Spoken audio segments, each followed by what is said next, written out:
लगभग 2500 ईसा पूर्व यूरेशिया की सरहद पर बसा एक छोटा मगर सुंदर साम्राज्य स्काउनहाइम।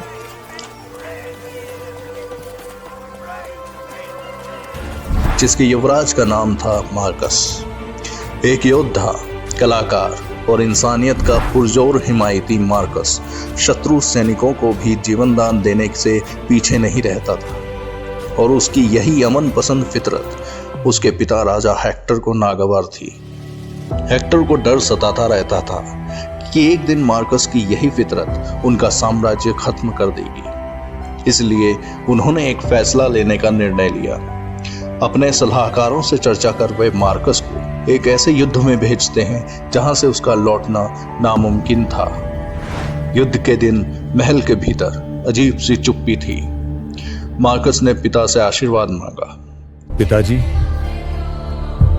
युद्ध पर जाने से पहले मैं आपका आशीर्वाद चाहता हूं। लेकिन राजा हेक्टर की आंखों में पहली बार कुछ छुपा हुआ, कुछ अनदेखा सा था, या यूं कहें कि कोई बहुत बड़ी साजिश।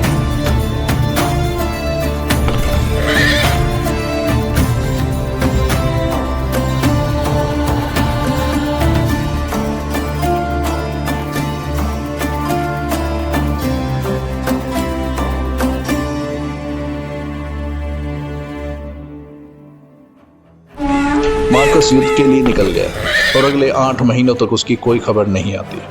प्रजा अपने ही चहेते युवराज को भूलने लगी थी। लेकिन फिर एक खबर पहुंचती है।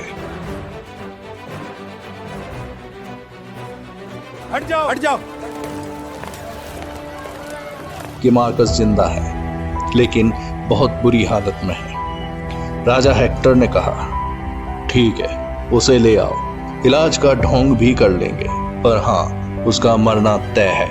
यही नियति है। मार्कस को मरणासन अवस्था में महल में लाया जाता है।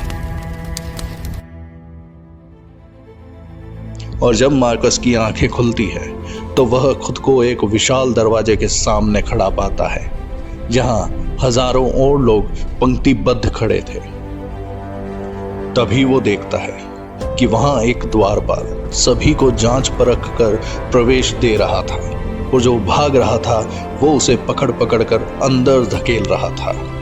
मार्कस समझ चुका था कि ये वो जगह नहीं हो सकती जहां मैं जिंदा हुआ करता था। तभी मार्कस को जांच के लिए बुलाया जाता है। तुम्हारा नाम तो हमारी सूची में नहीं है।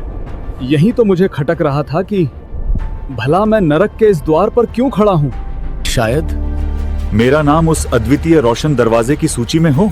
नहीं, तुम्हारा नाम वहां भी नहीं है।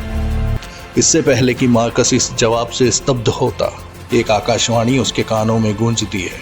मार्कस, तुम्हारा नाम यहाँ किसी सूची में नहीं है और तुम्हें फिर से पृथ्वी पर जाना होगा, मगर वहां तुम इंसान नहीं बल्कि एक अर्ध मानव जीवन जियोगे। और तभी वे दोनों दरवाजे बंद हो जाते हैं। खोलो। मार्कस चीखता रह जाता है, दरवाजा खोलो, दरवाजा खोलो, दरवाजा खोलो।